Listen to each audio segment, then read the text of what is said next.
And now, at last, it comes. You will give me the ring freely. In place of a dark lord, you would set up a queen.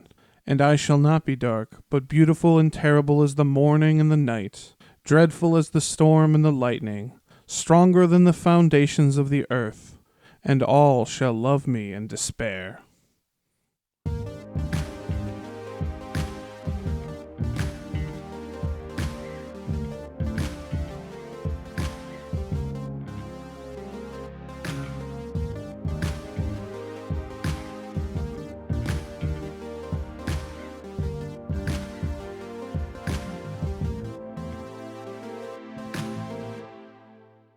Hey there, Tolkieneers, I'm Danny J. And I'm Joel N., and welcome back to Keep on Tolkien, episode 44. Yeah, we're still here. We're still here. We're 2 episodes into season 4. Yeah. So we've come so far, Joel. 4 seasons? Wow, what an accomplishment. Well, let's get right into it, gang. What's today's topic? Today, the topic is making history. KOT history, that is. And today we're doing the first ever female character profile.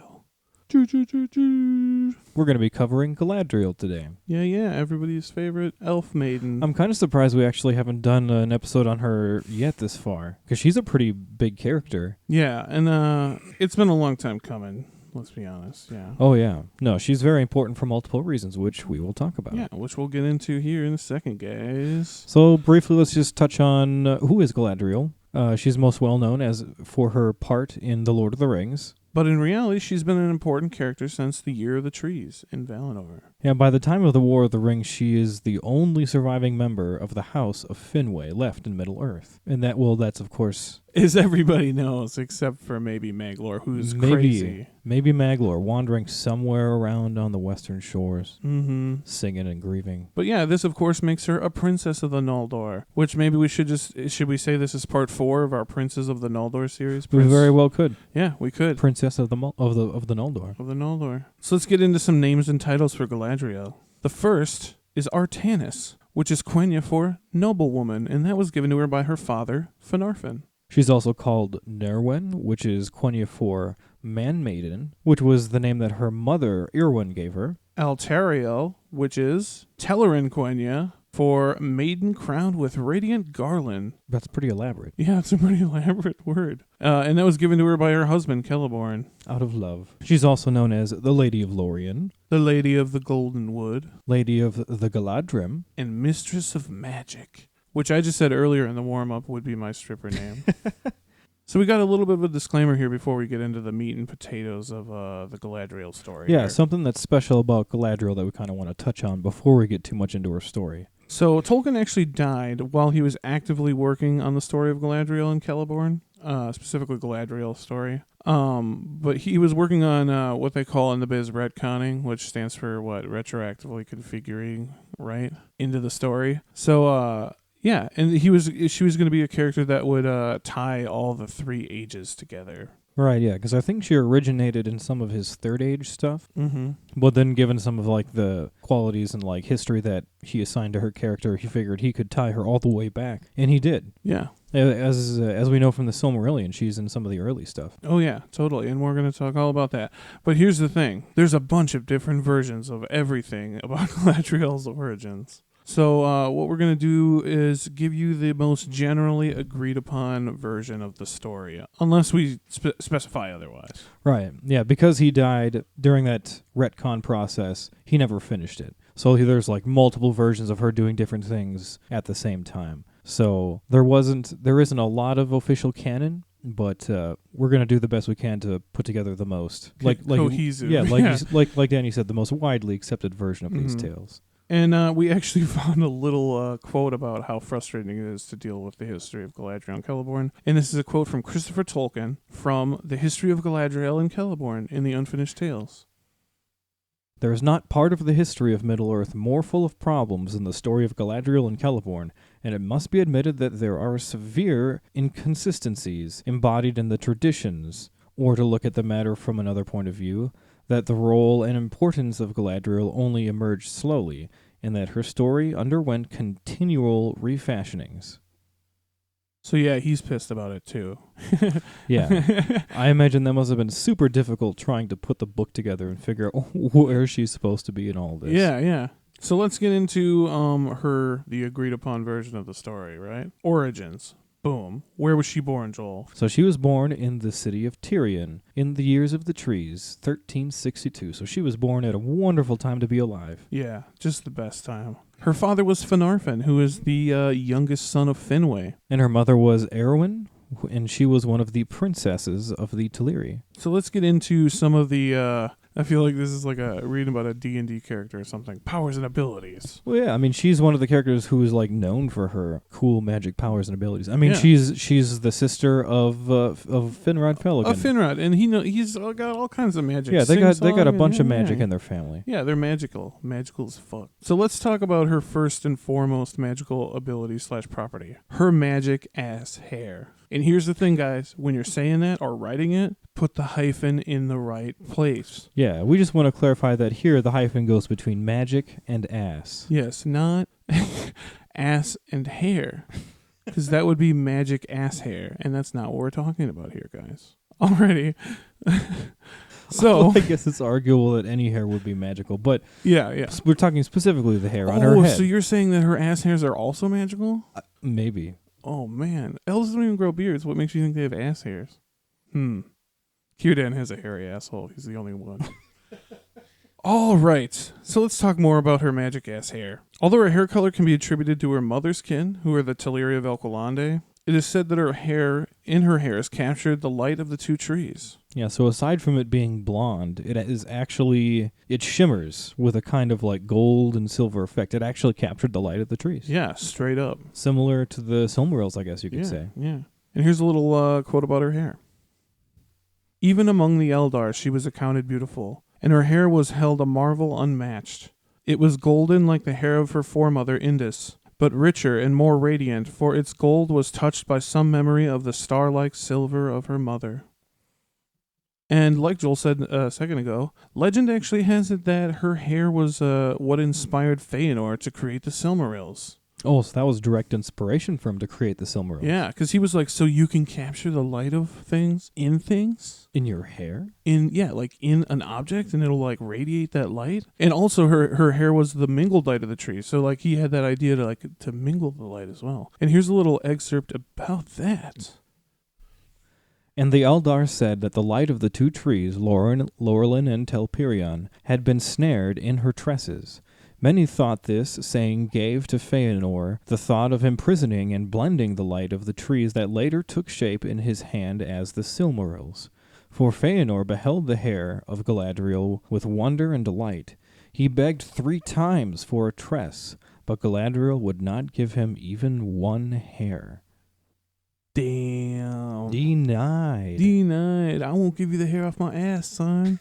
Which we just learned might be magical as well. I mean, I imagine if the hair on her head is like I imagine any hair would be. Yeah. But that's something I didn't actually previously know, that Feanor had actually sought out her hair for that reason before he made the Silmarils. I didn't know that. Yeah. If you guys want to sift through all this Galadriel information, a lot of it is in the Unfinished Tales, the history of Galadriel and Celeborn. Which is actually pretty extensive. Yeah, it was more extensive than I remembered it when I sat down to do this episode, that's for damn sure. So we're still kind of talking about her powers and abilities. So aside from her hair, Galadriel is also known for her keen senses. And she had the ability to read people's hearts and minds somewhat, which her brother Finrod had as well, remember? Yeah, we've talked about this before with Finrod, and I think we talked about it with Elrond as well, because Elrond can kind of do this. Yeah, Elrond can do it as well, and it's an art known as Asanwe. And we got a little excerpt about her keen insight.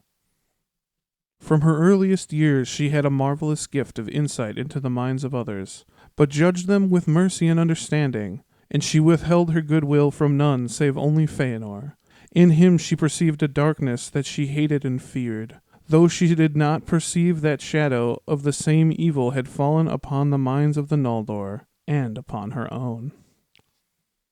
Yeah, and this art of Asanwe is experienced firsthand by the Fellowship of the Ring when they enter Lothlorien. Oh yeah, later on down the line when that's a good example of that. And as you'll remember, some people don't like that. Like for example, Boromir, when that happens to him, he felt very uncomfortable. Yeah, With Sam the as whole, well. Yeah, Sam too, with the whole somebody's basically reading my mind and my emotions. Nobody was really okay with it. Unless they had been used to it. It's a pretty big invasion of privacy, Yeah. I would imagine, for someone who didn't know that it was going to happen. Yeah, like Aragorn is used to it, I'm sure. Like he's met her a few times. Yeah, he's been there before. I'm Yeah. sure he knows what's up. But the other ones are like, yeah, that wasn't cool. All right, so let's get into a little bit of Galadriel's story. And let's jump in around the time of the Darkening of Valinor and the Rebellion of the Noldor.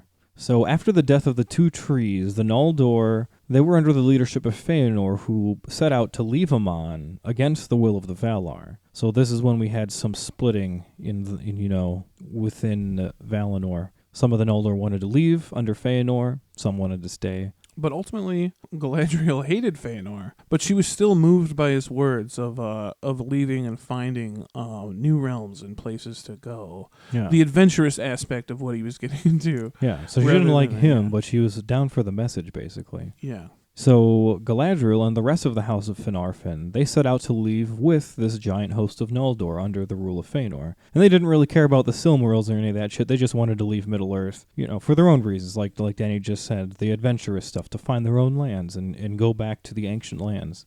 And Galadriel, she was a strong, independent woman. She had plenty of her own reasons for wanting to leave, and we've got a quick excerpt about that. She was proud, strong, and self-willed, as were all the descendants of Finwë, save Finarfin. And like her brother Finrod, of all her kin nearest to her in heart, she had dreams of far lands and dominions that might be her own to order as she would without tutelage. So I just gotta say here, I love how in this quote, they somehow found the time to shit on Finarfin. Yeah, that actually took me by surprise as I was reading that. I was like, of all the descendants save Finarfin, I was like, wait, when did Finarfin do something? So he was neither proud, strong, nor self-willed. Like this guy is, fucking.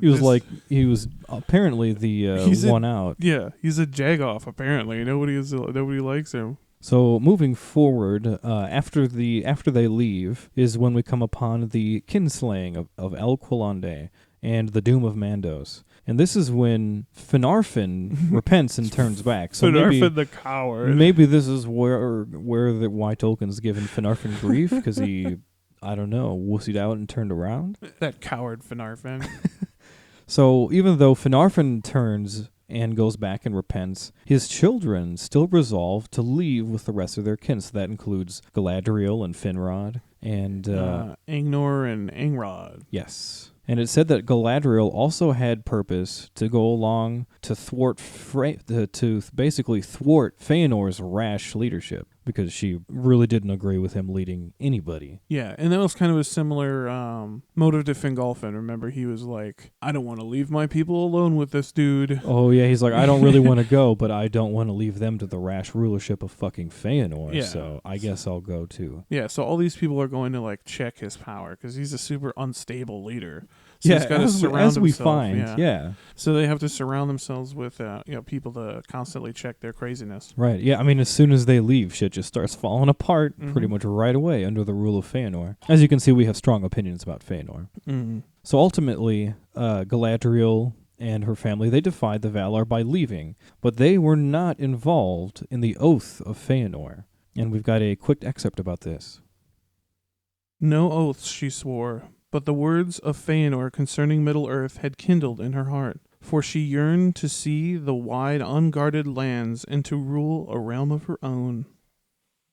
Yeah, so ultimately, she wasn't part of that oath, because they more or less missed the kinslaying of Alquilande. Right, yeah, her group. It's debated on whether or not she was even there for it. Yeah, Galadriel and Finrod, they were of the entire group of Noldor leaving, they were in the back part of the group, so they didn't get there in time. There were a lot of people. Finrod is probably dragging his fucking treasure chest. Oh, yeah, because Finrod brought so much treasure with him, yeah. They said that the people that went with Galadriel and Finrod, they were like the older and wiser folks who were going to miss their fair city, so they went slower and they turned and looked back behind them. But, so they missed the kinslaying, so they weren't part of that bitter oath of Feanor. And here's a fun little alternate version of the story, in which Galadriel was already in Alqualande visiting her mother's family when the Noldor attacked. And she escaped the violence and sailed to Middle-earth with Celeborn, who in this version of the story is a Telerin elf from Alqualande. Yeah, so that's, again, like we mentioned before, when Tolkien died, he was actively retconning her, and so there were these multiple different versions of where she was at certain times. Mm-hmm.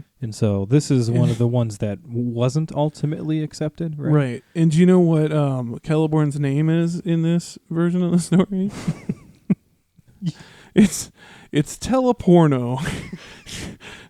Spelt exactly teleporno. as it sounds. Yeah, Tele porno is how you spell it. Oh, that made me laugh. I like Celeborn. It's pretty. Celeborn's better than teleporno. I agree. It's a good name. And as we may or may not remember about the Feanorians, they totally fuck over the host of Fingolfin and the House of Finarfin when they stole the ships and left them stranded in Aman, holding the bag for this whole rebellion deal. Yeah, after everyone had to basically double down on leaving, he dips out on them and leaves over half of them behind. Yeah, and Galadriel and the rest of the host end up having to cross the Hillcracks, also known as the Grinding Ice. And they ultimately entered Beleriand at the rising of the sun. And that is what ushers in the beginning of the first stage. I always love that scene. It's glorious. Yeah, that's like Washington crossing the Delaware on crack. Yeah. You know what I mean? Like Fingolfin just setting his like muddy boots in the fucking steps of Hithlum, you know, like just, and then the sun just fucking coming up over the horizon, like, and it like halos around him. I don't know if that's, That's a beautiful, beautiful shot, because it's right as they're coming off the Hillcracks is when the moon rises, and right as they enter into Hithlum is when the sun rises. Right on, yeah. Epic history there with the crossing of the Grinding Ice. Turgon's wife is killed. Yeah, we looked up once, and apparently there were supposedly thousands of elves that died because there were ultimately like hundreds of thousands that were crossing. So I can imagine that the death toll was pretty high. That must have been horrible. And also we ran into this question. If anybody out there knows, just let us know. Can elves starve to death? That's what we were wondering, remember, with the Grinding Ice? Right, yeah, because they don't have the same like ill fates as men. Like they can't get sick and things, but I imagine that they can like drown and stuff.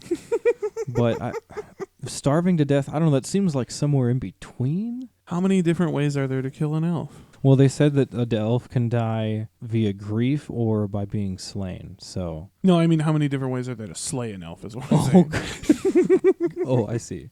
Moving forward, let's talk about... the beginning of the first stage. But first stage has begun, so let's talk about a little bit of what Galadriel did during the first stage. So after arriving in Middle-earth, Galadriel and Finrod, they go to Doriath, and that's to visit their great-uncle, King Thingol. Yeah, because if you'll remember, King Thingol was a Telerin elf. Yeah, his name was Elwë. So while in Doriath, this is when Galadriel meets and falls in love with an elf known as Celeborn, or Teleporno. Or teleporno, exactly. From now on, let's change it, Joel. Let's change it in the outline. Every time it says Celeborn, let's say teleporno instead. Teleporno. So eventually, Galadriel and Teleporno are married. And they ultimately become Middle-earth's like ultimate power couple. And they ultimately end up throughout the ages roaming throughout Middle-earth, and they end up ruling several realms over the years. They're kind of everywhere. Yeah. But we'll get a little bit more onto that as we go on. So Finrod and Galadriel are very careful when they speak to Thingol about not revealing the true nature of their departure from Valinor. Yeah, because the Noldor did not depart peacefully, as we'll remember. There was the kinslaying, there was the burning of the ships, there was... Straight up defying the Valar when they tell them not to leave. And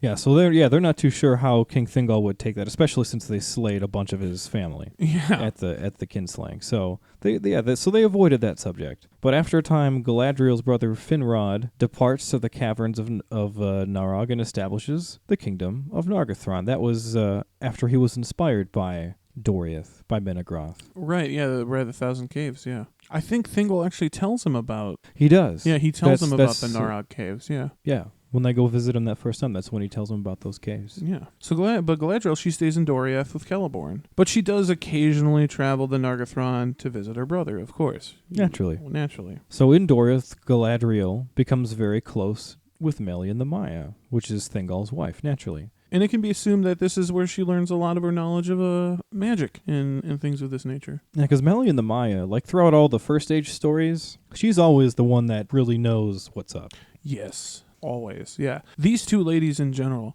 like when I always kind of write like a funny like tagline for the episode, and on this one it's Galadriel's smartest person in the room, which is like her and Melian are always the smartest people in the room. Oh yeah, they're always the smart. They always have the good advice that somehow gets ignored, and then bad shit happens. Yeah, and you're always like, do we really want to? Really smart magical people are telling you this with like foresight. Don't you want to? I don't know, heed what they're saying, but I don't know. My favorite instance of that is when she's like to Thingol, she's like, "Yo, do we really want to?" In Baron and Luthien, she's like, "Yo, do we really want to involve ourselves in the Oath of Feanor right now?" Yeah, and he's just like, "Shut up! You don't know what you're talking about." He goes right on ahead. Yeah, just goes right on ahead and entangles himself in the Oath of Feanor. Yeah, Melian and Galadriel, to me, I see them as pretty similar character types. Oh yeah, like Galadriel's kind of the Melian of the Third Age. Yeah, for sure, I definitely see that. And Galadriel's actually, it says that she's incredibly smart and learns very, very quickly. And she learned all she could from anybody, which is, as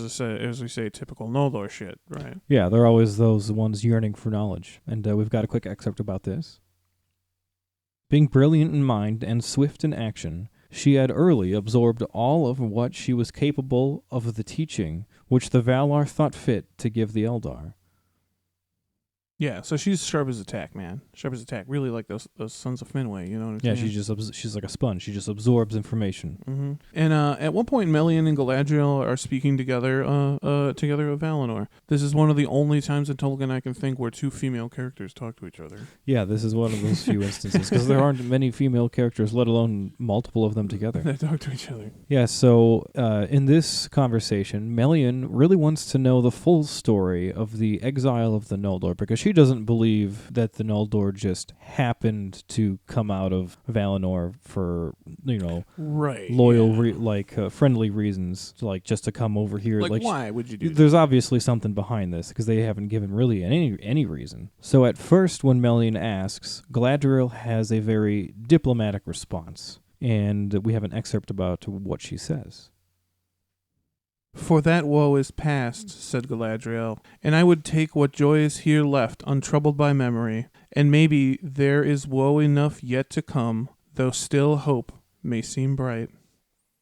It's a politician's answer if I ever heard one. Yeah, saying a lot without saying much. Yeah, saying a lot without saying too much at all. But Melian, she continues to press, and here's a little excerpt of what she says. For what cause, Galadriel, were the high people of the Noldor driven forth as exiles from Aman? Or what evil lies on the sons of Feanor that they are so haughty and fell? Do I not strike near the mark? Near, said Galadriel, save that we were not driven forth, but came of our own will, and against that of the Valar. And through great peril and in despite of the Valar for this purpose we came, to take vengeance upon Morgoth, and regain what he stole. Melian then suggests that this is information that her husband, Thingol, the king of Doriath... the king of Beleriand. Effectively the king of Beleriand should know. Yeah, because this is huge news for Melian. Melian and Thingol had no idea of a lot of this stuff going on. But I love this when she tells her, like, yeah, Thingol should know about this. Galadriel replies, maybe, but not of me. Yeah, she's like, I don't want to be the one to tell him this stuff. Like, I don't want to get involved. You didn't hear from me, sisters, but she's basically saying. Because Galadriel, basically, even though she told vaguely the story, she still left out the kinslaying and the burning of the ships at Lothgar. Those are two things that she knows is going to piss off Thingol, because those were his family and his family's ships. Mm-hmm. And she very shrewdly navigates this conversation. Very shrewdly. So yeah, she's like, I definitely don't want to have to be the one to go in front of Thingol and continue this conversation. So not much else is heard about Galadriel in the First Age after all of that. Eventually Thingol does find out about the kinslaying. Not long after, actually. Yeah, he allows the House of Finarfin. He's basically like, we're cool because we're kin, but those sons of Feanor, I don't want to fucking hear from them. I don't want to talk to them. I don't want anything to do with the Sons of Feanor. Yeah, they are not allowed. They're not allowed. And he bans the speaking of Quenya. Completely, yeah. He's pretty angry. He's pretty angry. But ultimately, Galadriel and Finrod, they're still on good terms with them because they're family. Yeah. So, like we said, not much else after that is heard from Galadriel in the First Age. We can assume that her and Celeborn survived the sackings of Doriath. Multiple. There being 2 in First Age 503, and then later, 3 years later in 506. We can assume that they survived one or both of those. She and Celeborn also most likely moved to the havens of Sirion. Yeah, because during that time, I guess the later end of the First Stage, after like sackings and things, it was all refugees, dude. There was a lot of refugees, and a lot of them went over to Círdan, down in the havens of Sirion. And so that's most likely where they were. And that was Eärendil became lord of them and whatnot. Yeah, and we can also, obviously, since we know that they're around later, we can assume they survived the third and final kinslaying at the havens of the Sirion. And we can also assume that they survived the War of Wrath. But after the War of Wrath, a ban was set upon her to returning to Valinor. Yeah, so she was banned from returning. And it was because she was the last surviving leader of the rebellion of the Noldor, essentially. Everyone else is dead. Yeah, like we said, she wasn't part of the Oath of Feanor, so that wasn't still over her. But she still did defy the Valar by She leaving. did still defy the Valar, and so she was partially covered in that Doom of Mandos. Mm-hmm. And she was still, like, actively, like, rebelliously living in Middle-earth. So. Yeah, so she's technically a criminal, dog. She's technically a criminal. Yeah, she's got a record, yo. Yeah, she ultimately had no interest in going back to Valinor anyway. She wanted to stay. Yeah, she told them that too when they were like, "You can't come back." She was like, "I had no interest in doing so anyway." It's kind of like, "You can't fire me. I quit." And so that pretty much wraps up the First Stage. So let's get into a little bit of Galadriel's story in the Second Age. So during the Second Age, she and Celeborn made their way down to Lindon, where they ruled a small realm called Harlindon. So that's over on what is now the new west coast. Yeah, the new Middle-earth. west coast. What used to be basically Osirian. Yeah, and while they were pretty much autonomous rulers, they were still answering to and under the crown of Gil-galad, of course. High King Gil-galad, or Gil-galad, however, you potato. Yeah. Gil-galad sounds kind of more badass, I think. Gil-galad? Yeah, Gil-galad. Gil-galad. Later, the couple actually moved down into Eriador, and they settled around Lake I always screw this one up. Nenuial. Lake Nenuial. Nenuial, which is in what became later the Northern Kingdom. Yeah, and we think this may have actually been somewhere near where the Shire later sprouted. Yeah, and they left there in around the year 700 SA, Second Age. And by the year 750, they came to settle in the region known as Eregion. Yeah, and Eregion was a small realm in southern Eriador, southeastern Eriador, near the foothills of the Misty Mountains, and it was ruled by a familiar figure, Celebrimbor. Yeah. The grandson of Feanor by way of Feanor's son Curufin. And as you remember, he actually repented of his father's evil deeds and stayed behind in Nargothrond after the death of Finrod and the banishment of Celegorm and Curufin. So he stayed and survived the fall of Nargothrond and made his way down to Eregion and started a little kingdom there. Hell yeah. Doing pretty well for himself. So during the time that Galadriel and Celeborn lived in Eregion, this is also when they made friends with Amdir of the Nandor Elves. And these are the elves from the wooded area that would later be known as Lothlorien. In this time, they also gave birth to their daughter, Celebrian, or Celebrian. Sorry, Celebrian. But the actual date of her birth is unknown. But it was sometime while they were living in Eregion. And at one point, Galadriel and Celeborn decide to take some followers and head down to live in Lindorinand, which is what later becomes to be known as Lothlorien. And what Lindorinand means is the Valley of the Singers. Yeah. So right around this time is when Galadriel gets ensnared in the Rings of Power scheme. Oh, yes. Now we get to the Rings of Power. Yes. So Sauron in fair form, known as Anatar, the gift giver, convinced Celebrimbor to do the Rings of Power scheme with him. Yeah, and this is, as we know, this is when Celebrimbor makes the 3 elven rings by himself in secret. That's Vilya, Narya, and Nenya. And these 3 rings were never touched by Sauron, unlike the other 7 and the other 9. So these 3 elven rings were genuinely good rings. Mm-hmm. And when Sauron was revealed to Celebrimbor, Celebrimbor knew Sauron would try to reclaim the 3 rings, so this is when he sent the rings away. And Vilya and Narya, the red ring and the blue ring, respectively, are sent to the Havens to live with Gil-galad. But the other one, Nenya, entrusted to Galadriel. Of course. Of course. So eventually Sauron did come to try to reclaim those rings from Celebrimbor and Eregion, and this is ultimately what leads to the downfall of Eregion, and it is completely laid waste, and this is when Celebrimbor is murdered. Yes. So naturally, Galadriel and Celeborn, no elves are living there anymore. But this brings us around to the first White Council. So Galadriel knew that there must be some sort of fucking leadership or some organization around the problem of dealing with Sauron after his defeat in Eregion. Yeah, because this is a big problem. He just took out an entire region. Yeah, and that was the war. His defeat in Eregion is known as the War of the Elves and Sauron, which we've talked about on the podcast before, I believe. Yeah, this is basically the first resulting war that comes from the Rings of Power scheme. This is when he tries to get all the rings back. So she calls together the first White Council, and it's consistent of the most powerful immortals in Middle-earth. And what did they decide at this council, Joel? So at the first White Council, they decided that the 3 rings should be kept in secret and that the new formed refugee city of Imladris would be the headquarters for the fight against Sauron. Yeah. And they also decided that they weren't going to rebuild Eregion. They were going to abandon that. Yeah, they were going to tunker down in this new little Imladris. Imladris, which we know is Rivendell, right? Mm-hmm. Same place. In that magical little valley there. Yeah. And while in Imladris, Celebrian met and fell in love with Elrond. Boom, chicka wow now, Elrond, half-elven. Yeah, so this is how Galadriel's daughter ends up marrying Elrond. And they wouldn't marry for a few more centuries, though, in Third Age 109, and that's because Elrond was pretty fucking busy, and we'll get into why. And we'll get into why here in a second. So, at the end of the Second Age, Galadriel and Celeborn lived with a following of mingled elves near the mouth of the Anduin, at what would later be known as Dol Amroth. At that time, it was called Edhelond, and this is something I did not know. I had no idea that they lived so far south. Yeah, they lived down there for a little bit. Why not? That's what I like about this. Prince Imrahil's country. Yeah, that's what I love about this couple. They're just like... They're ruling everywhere. Yeah, there's elves here. Let's go rule them. They're over on the west shores for a while. Then they're in Eregion for a while. They're on the shore of a lake for a while, and then now they're down on the southern shore in the sun.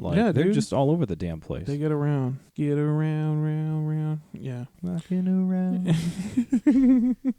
I really hate the Beach Boys. I know that's an unpopular opinion, but I was raised on the Beach Boys. I know. They're so vanilla, man. They are very. Thing.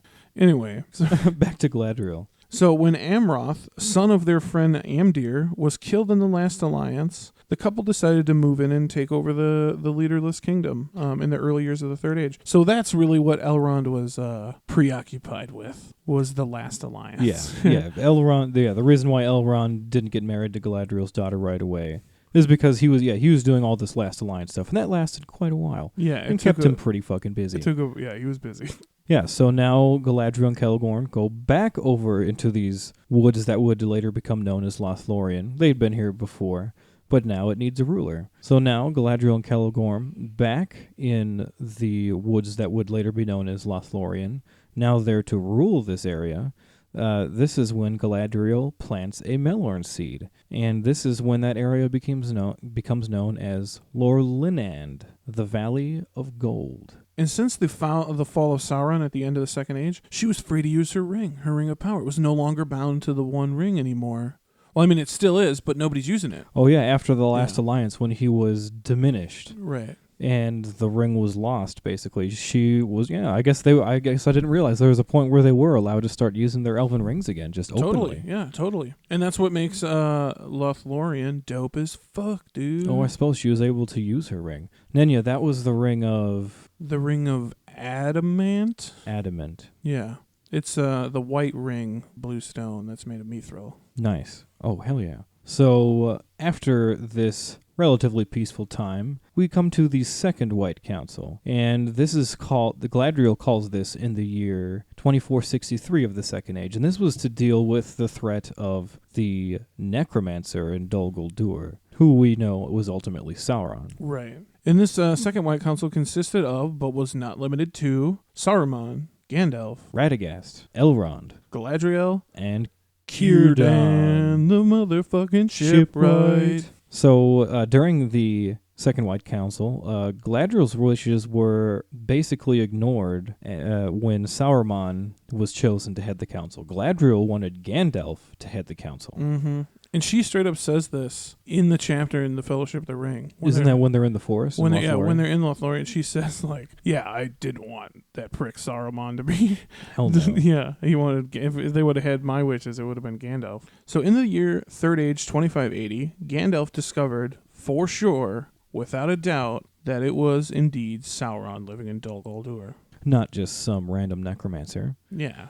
And after Gandalf reveals this, Saruman, oddly enough, dissuades the others at the council from taking any action at all. And this is because Saruman was secretly searching for the One Ring already himself. For himself. But later, he realized that Sauron was also searching the Gladden Fields for the ring. And that is what made him let the council drive Sauron out. Yeah, that's when he finally okayed them taking action. It was for his own reasons. He didn't want Sauron to find the ring first. Yeah, he's basically like, I want to thwart this guy from finding the ring so I can find it. So ultimately, that's when we know the council gets together, including Galadriel and Elrond and Gandalf and Saruman, and they all go to Dol Guldur and they drive him out. And Sauron returns to Mordor. I gotta say, the Hobbit films, the scenes terrible. The scenes of the White Council in Dol Guldur, they weren't too bad. It was fun. Seeing them fight like the ring wraiths, kind of getting their physical form back and stuff. That was fun. And I think we talked about that a little bit in episode 3. Episode 3, way back there, 40 episodes ago. What we actually liked about the Hobbit films. Yeah, check it out. So after Sauron is driven out of Dol Guldur, he returns to Mordor in the year 2941. So while all this White Council stuff is going on, like in between their meetings, dealing with the necromancer and whatnot, some pretty terrible shit happens to Galadriel's family. Yeah, it turns out actually back a few hundred years, so back in the year 2509, Galadriel's daughter, Celebrian, was traveling and waylaid, and she was captured and tortured by orcs. And we talked about this a bit in the Elrond character profile. Right. Oh, we did, yeah. And she was later rescued by her sons, Elladan and Elrohir. Yeah, sons of Elrond. But the damage had already been done. She'd been tortured so bad that she kind of grew disillusioned with life in Middle-earth. And she just sailed to Aman into the Blessed Realm, and we don't hear from her again. It's nice that she didn't ultimately die from that. Right, that's kind of the dark end you'd expect that story to take. But it's nice she got to actually go to the realm. But still, I know that was a huge hit on Elrond himself. Yeah. And imagine that happening to your daughter, too, you know? And I know that the sons of Elrond, Elladan and Elrohir, they held like a huge grudge against orcs. Oh, yeah. They went on their Wyatt Earp-style vendetta run against orcs for the rest of the Third Age.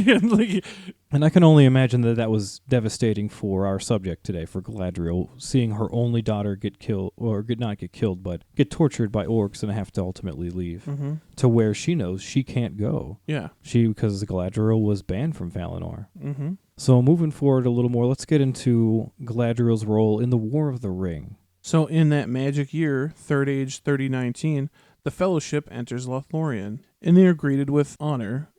Well, not at first, but then when they realize what's up, they're greeted with honor. Yeah, by the time they come in contact with Galadriel and Celeborn. They're super, They're greeted with honor by Galadriel and Celeborn themselves. And the company are ultimately in awe of the Lord and the Lady. And we've got a cool excerpt from the Fellowship of the Ring.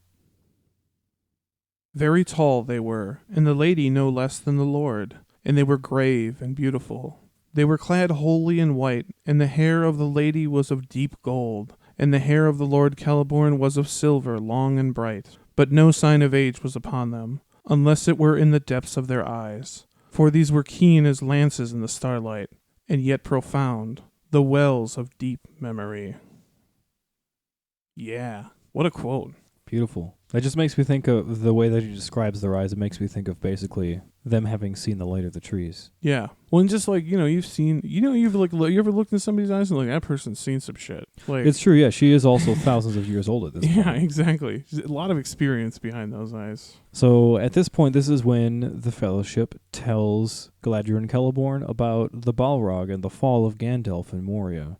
And after they let them know, this is when the whole realm of Lothlorien grieves at his loss. Yeah, and they sing that really sad elvish song. Yeah, the elves mourn and they sing. But the company for now are given rest in Lothlorien. And this brings us to a wonderful scene with Galadriel and the Mirror of Galadriel. Yeah. So later on, when their stay in Lothlorien, Sam and Frodo, they're discussing their interaction with the lady, and like, because they see them at first when they get there, and then there's like a couple days before they see them again, and they're kind of talking about what it was like.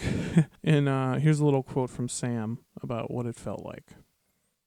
If you want to know, I felt as if I got nothing on, and I didn't like it. She seemed to be looking inside me and asking me what I would do if she gave me the chance of flying back home to the Shire to a nice little hole with a bit of a garden of my own. So later Sam and Frodo are given the chance to gaze into Galadriel's magic mirror, as we know, and we've got a quick excerpt about that. What will you see if you leave the mirror free to work? I cannot tell. For it shows things that were, and things that are, and things that yet may be. But which it is that he sees, even the wisest cannot tell. And so Sam and Frodo are both shown crazy visions that neither of them really understand the context of. Sam sees the Shire burning and all that stuff. And then Frodo sees the Gandalf in the Balrog, right? I think so, yeah. Yeah, I'm pretty sure that's it, yeah. But they don't obviously understand this elf magic shit. So here's the thing I was thinking of earlier, right, when I was writing this. This is a Tolkieneering thing.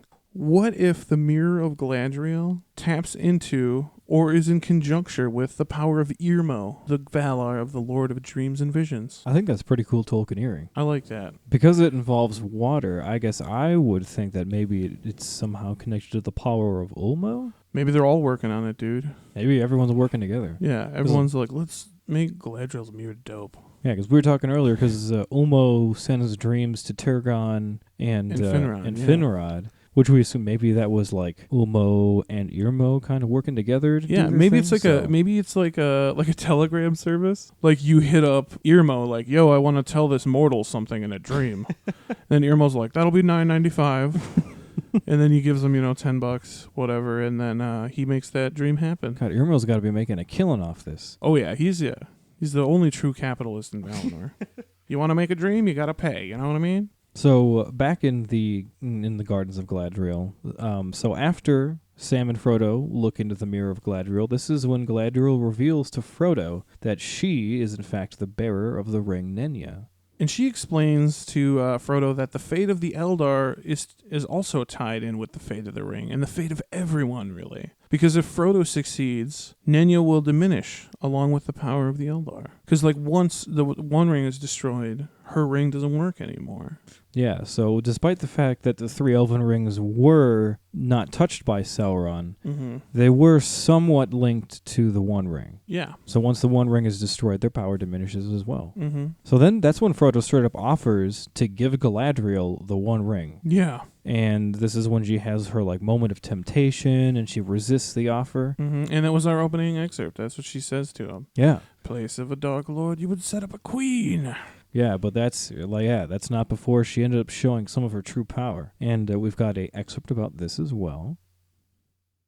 She lifted up her hand, and from the ring she wore there issued a great light that illuminated her alone and left all else dark. She stood before Frodo, seeming now tall beyond measurement and beautiful beyond enduring, terrible and worshipful. That's some of that Light of the Trees juice right there. Oh, yeah. Yeah. That's some of that high elf shit. High Cal elf of Quendi. Yeah, so I think that's similar to what Glorfindel does on the to the Witch King. Oh, you know, yeah. Show like the his Fords of light of the Brunnen. trees power. Like, now you see me, son. Yeah.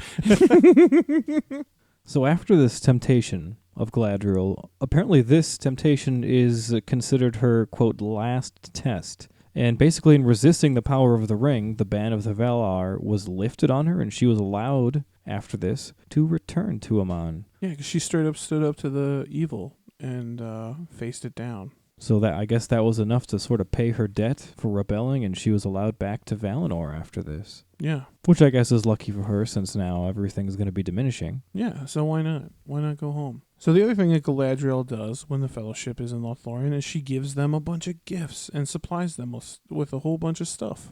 She supplies them with some really worthwhile shit, too. Like, this shit literally saves them. Yeah, and one of those things is lambus bread. And this is given to mortals for the first time since the First Age. Yeah, this isn't something that gets handed out. And the last time it was handed out was Melian, her old buddy, giving it to our good friend and my favorite character, Turin Turambar. That kind of says something, because I'm sure she was around for that, Galadriel. Oh, yeah. So she probably recognizes the significance, like, she recognizes that this journey is just as significant as the journey that Turin Turambar, yeah.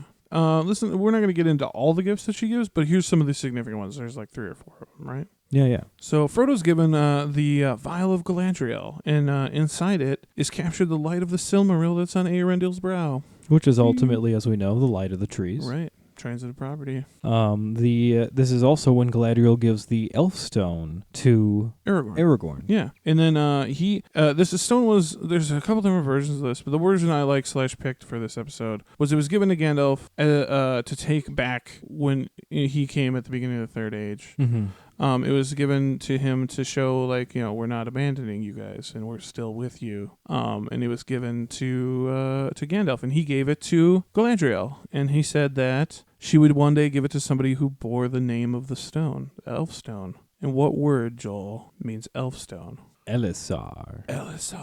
As we know to be Aragorn's title later on when he's kinged. And she gives him the Elf Stone. He wears it for the rest of the War of the Ring. People know him by it. Mm-hmm. It's a fancy piece of swag, dude. One of the other ones that is, I didn't understand how significant it was until I learned all this stuff for the episode. And that was the 3 strands of her hair to Gimli.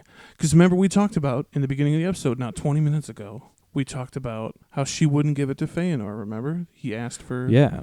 So that was a pretty significant gift to just give to Gimli. And a dwarf, nonetheless. Like, another one of her high elves tried to get hair of hers, and she said, fuck no. She said no. And then a dwarf, somebody that I'm sure most elves would probably be pretty pissed off to hear got this. Yeah. He's the one that gets these. And so Feanor asked for a tress, which I assume is a lock, right? A lock of hair. And then she wouldn't give him a single hair. And then Gimli asked for a single hair, and she gave him 3. Mm-hmm. So it's a huge gift. And it was basically like, we were talking about this earlier, like, because her hair captured the light of the trees, these 3 golden hairs are basically like the new dwarf version of Silmarils. Right, yeah, because Gimli goes on and he encases those hairs in stone or in diamond of some kind. Yeah.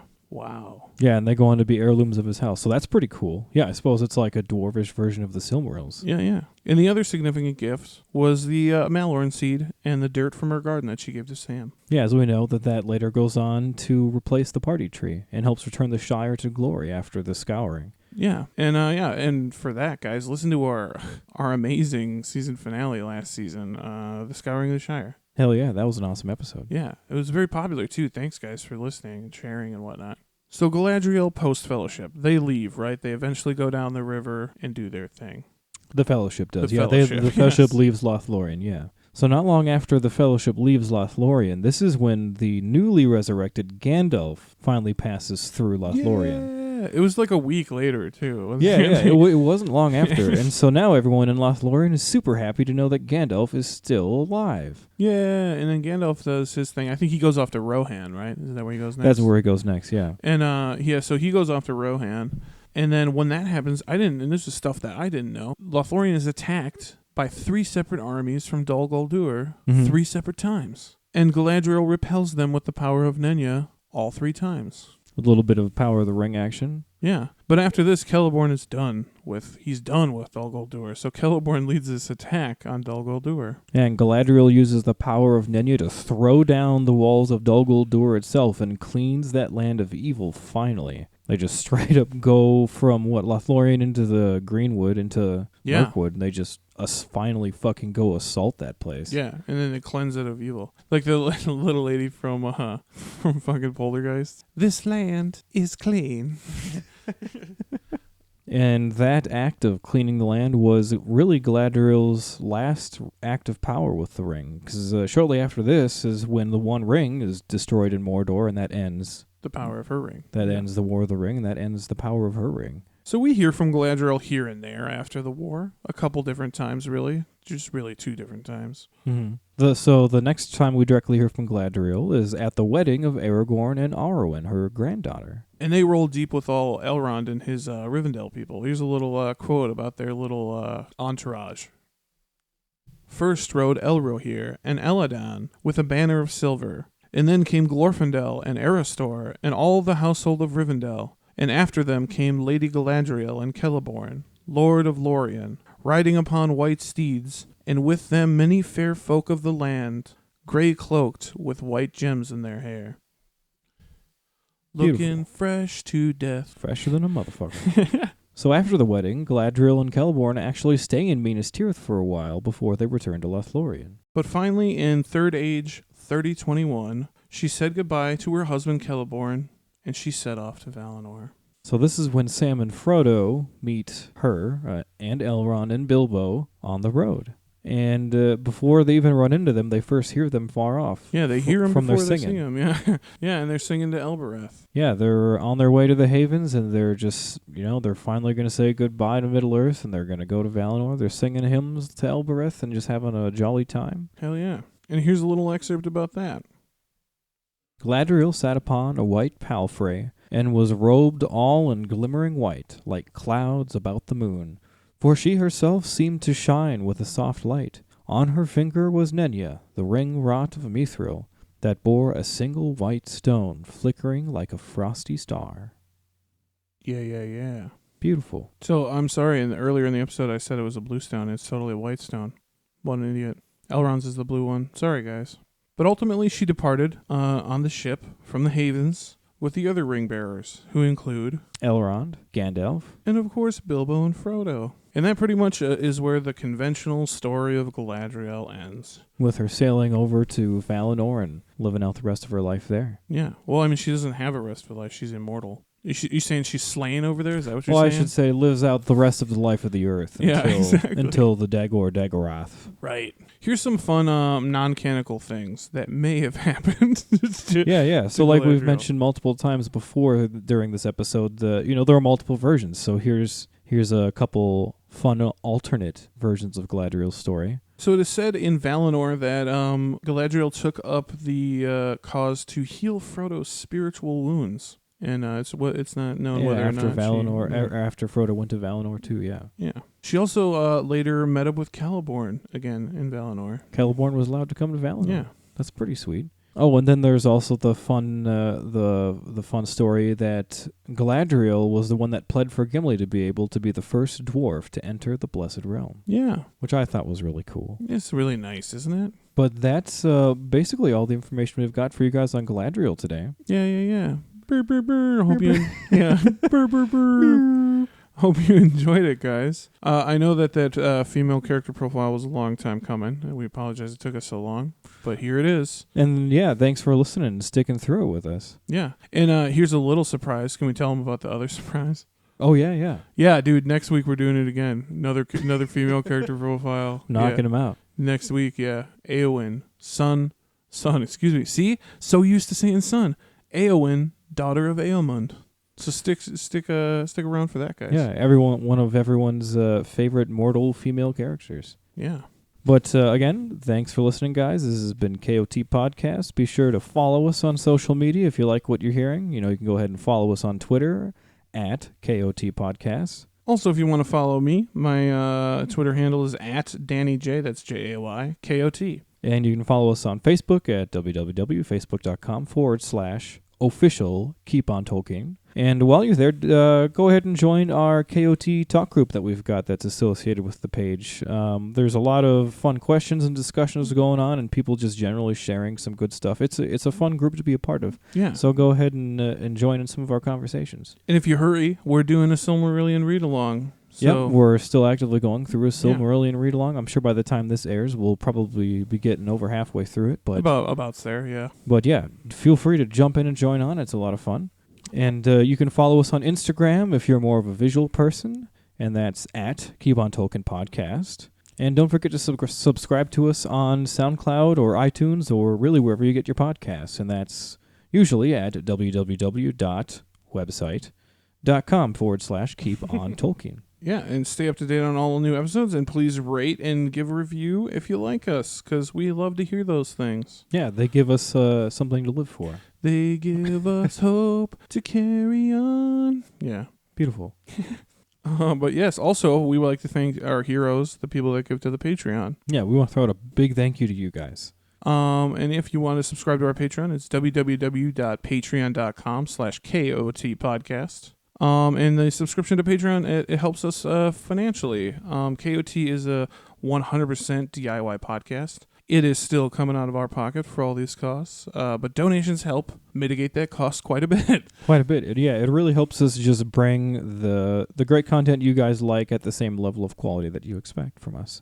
So it kind of helps us keep going. Yeah, and as a little bonus, there's some you can unlock some super cool exclusive content. And it's always not safe for work, usually. Yeah, we have a lot of fun with the with the Patreon content. We figured it's extra content. Why not make it fun? If you think this show is crazy, go check out that Patreon go check content. out that Patreon shit. But yeah, as always, guys, I am Danny J. And I am Joel N. And as always, keep on Tolkien. Tolkien. Howdy.